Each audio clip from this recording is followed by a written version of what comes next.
Hello बच्चों, let's read the question. The question says find out the correct statement. तो यहाँ पे हमें क्वेश्चन में कुछ स्टेटमेंट गिवन है और हमें बताने कौन सी स्टेटमेंट यहाँ पे हमारी करेक्ट है। फर्स्ट स्टेटमेंट में हमें क्या बोला गया है, जो इंडोक्राइन ग्लैंड्स होते हैं, endocrine glands regulate neural activity but not vice versa. कि जो इंडोक्राइन ग्लैंड होते हैं वो न्यूरल एक्टिविटी को तो रेगुलेट करवा रहे हैं, मगर न्यूरल एक्टिविटी इंडोक्राइन ग्लैंड को रेगुलेट नहीं करवा रहे। नॉट वाइस वर्सा का यही मतलब होता है कि अपोजिट ट्रू नहीं है।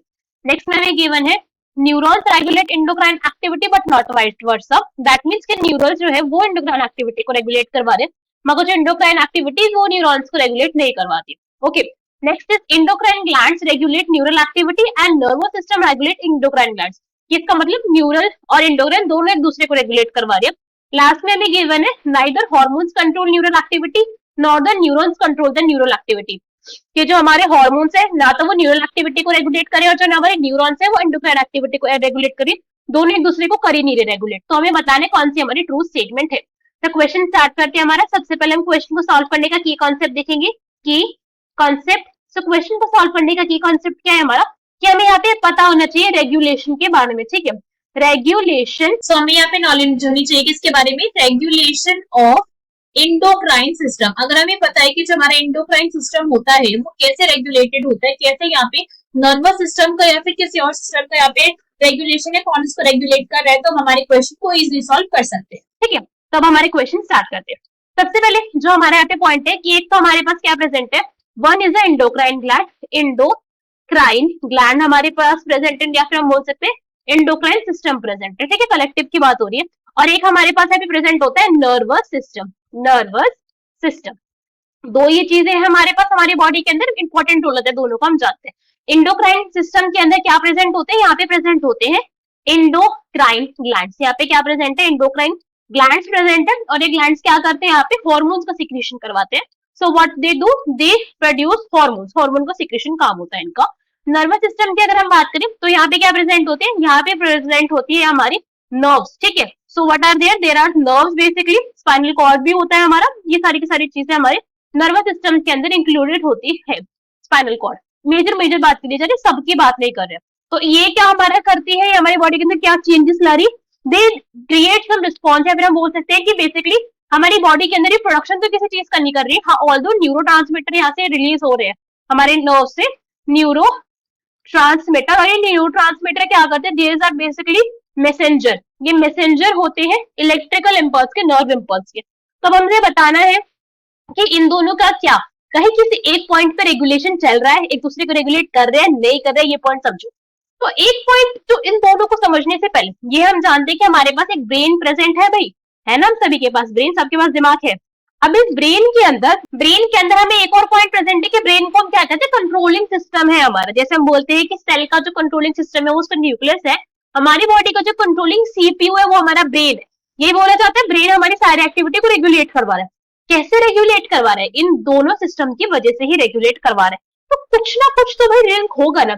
ऐसा तो पॉसिबल नहीं है ना कि एक काम बिल्कुल सेपरेटली चल रहा है, दूसरा फंक्शन, दूसरा सिस्टम बिल्कुल अलग काम कर रहा है, दोनों का एक दूसरे से कोई कनेक्शन ही नहीं है। ऐसा नहीं पॉसिबल हो सकता, कहीं ना कहीं पे इन दोनों को क्या करना पड़ेगा, एक दूसरे को कोऑर्डिनेट करना पड़ेगा। तो यहाँ पे क्या होता है कि बेसिकली जो हमारा ब्रेन है, ब्रेन का जो हमारा हाइपोथैलेमस वाला रीजन होता है, हाइपोथैलेमस जो रीजन है हमारे ब्रेन का, वही क्या है, इन दोनों को रेगुलेट करवाने में, फंक्शन में इनका काफी इंपॉर्टेंट रोल होता है।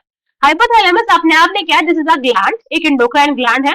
साथ साथ में क्या है, इसका न्यूरल रोल भी है, एक न्यूरल फंक्शन भी, न्यूरल ऑर्गन की तरीके से भी एक्टिविटी करता है। न्यूरल ऑर्गन मतलब जो नर्वस सिस्टम से रिलेटेड होता है।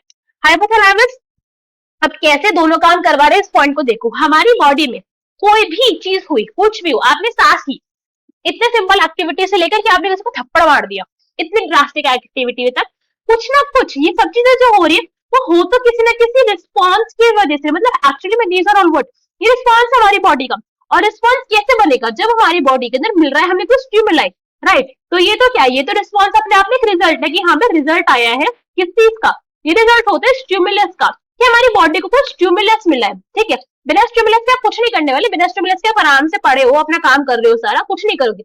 बिना स्टिमुलस वाली कंडीशन इज व्हाट, कि पर्सन जो है वो ब्रेन डेड सिचुएशन में, कोमा में, कि उसको स्टिमुलस मिल रहा है बट उसको रिस्पॉन्ड नहीं कर रहा, सिर्फ एक वही कंडीशन है। वरना स्टिमुलस आपको हर टाइम मिल रहा है। इस टाइम में मुझे स्टिमुलस मिल रहा है कि मैं आपको पढ़ाऊं, इस टाइम में आपको स्टिमुलस मिल रहा है कि आप पढ़ रहे हो, उस टाइम में स्टिमुलस है जब आप खाना खा रहे हो, आपको भूख लग रही है, वो स्टिमुलस है आपको एनवायरमेंट देखना, हाँ भाई अच्छा खाना है, तो आपको क्या मिला, आपको स्टिमुलस मिला, आपकी बॉडी ने सिलाइवरी ग्लैंड ने सलाइवा सिक्रेशन स्टार्ट करी, आपको भूख लगनी स्टार्ट हुई। Every time our body is attaining is catching some response, ठीक है, उसको स्टिमुलस मिल रहा है कहीं ना कहीं से। तो अब हमारी बॉडी को क्या मिला, स्टिमुलस मिला। कैसा नहीं मिला, स्टिमुलस मिला। जब स्टिमुलस मिला तो स्टिमुलस को क्या करा, ब्रेन ने परसीव करा। ब्रेन क्या करेगा, हमारी स्टिमुलस को परसीव करेगा। कैसे करते हैं, ब्रेन के पास सिग्नल गया, और इस सिग्नल जो ब्रेन तक जा रहा है, कौन लेके जाएगा, हवा से तो जाएगा नहीं भाई, पॉइंट है कॉमन सा। तो ये जो स्टिमुलस है ब्रेन तक कौन लेके जाते हैं, नर्वस टिश्यू लेके जाते हैं ब्रेन तक सिग्नल। कि हमारे पहले था क्या था, नर्वस सिस्टम। नर्वस सिस्टम में हमारे पास प्रेजेंट होती है रिसेप्टर्स, रिसेप्टर यहाँ पे प्रेजेंट होते हैं। रिसेप्टर ने क्या करा, इस स्टिमुलस को कैच करा, इसे पढ़ा समझा कि भाई क्या चीज का स्टिमुलस है, दर्द का स्टिमुलस है, भूख का स्टिमुलस है, पानी का स्टिमुलस है, पानी पीना है, करना क्या है ये तो पता चले। तो पहले इसको स्टिमुलस को लिया गया, लेकर कहाँ गए, ये हमारा ब्रेन पार्ट्स लेकर गए कि भैया कुछ चेंजेस आने हैं शायद बॉडी में, एक मुझे स्टिमुलस मिला है इन्वायरमेंट से। तो ब्रेन ने कहा ठीक है भाई, स्टिमुलस मिला है तो कुछ ना कुछ तो रिस्पॉन्ड करना पड़ेगा। तो अब यहाँ पे जो हमारा रिस्पॉन्ड होता है दो तरीके से, ठीक है। रिस्पॉन्स कैसे होता है, आप देखो, रिस्पॉन्स हमारी ब्रेन ने क्या करा, हाइपोथैलेमस को सिग्नल दिए कि बॉडी में कुछ चेंजेस करवाने, जरा ध्यान दीजिए इस पॉइंट पे। तो हाइपोथैलेमस ने कहा ठीक है, मैं जो चेंजेस करवा सकता हूँ मैं करवाता हूँ। हाइपोथैलेमस से दो तरीके के रिस्पॉन्स अब यहाँ पे क्रिएट करे, ठीक है। क्या करे उसने, दो तरीके के यहाँ पे रिस्पॉन्स क्रिएट करे। एक जो उसने रिस्पॉन्स क्रिएट करा कि यहाँ पे इसने इफेक्टर में चेंज लाया, क्या चेंज लाया इफेक्टर में, और एक इसने चेंज लाया यहाँ पे इफेक्टर में भी, मतलब दोनों ही हमारे क्या है, इफेक्टर में चेंजेस आएंगे, इफेक्ट होगा किसी चीज का, रिस्पॉन्स क्रिएट करा जाएगा। एक जो यहाँ पे चेंज होता है वो होता है किस तरीके से, वो होता है हमारे मसल के अंदर चेंज, कि मसल ने कुछ चेंजेस करे, मसल के अंदर चेंज होगा तो वो नर्वस सिस्टम से रिलेटेड होगा। फॉर एग्जाम्पल कोई हॉट पैन था, आपका हाथ लगा वहां पे और आपने हाथ हटा लिया, तो ये कहते हैं रिस्पॉन्स था जो आपकी मसल ने दिया, आपकी मसल के थ्रू क्रिएट हुआ और नर्वस सिस्टम ने उसको हाथ को हटवा दिया वहां से। सिंपल सा पॉइंट था यहाँ पे। मगर इसके साथ साथ जो एक और यहाँ पे रिस्पॉन्स मिला वो हमें मिला एंडोक्राइन ग्लैंड से। एंडोक्राइन ग्लैंड से हमें एक और रिस्पॉन्स मिला, जो हमें मिला है किसके फॉर्म में, ग्लैंड की फॉर्म में मिला है, ग्लैंडुलर रिस्पॉन्स मिला, ग्लैंडुलर रिस्पॉन्स। अब ये ग्लैंडुलर रिस्पॉन्स में क्या होगा कि हमारी बॉडी में जो ये हमें स्टिमुलस मिला, क्या मिला कि भाई कोई गर्म पैन है, उसको हाथ लग गया तो हाथ पीछे कर लो।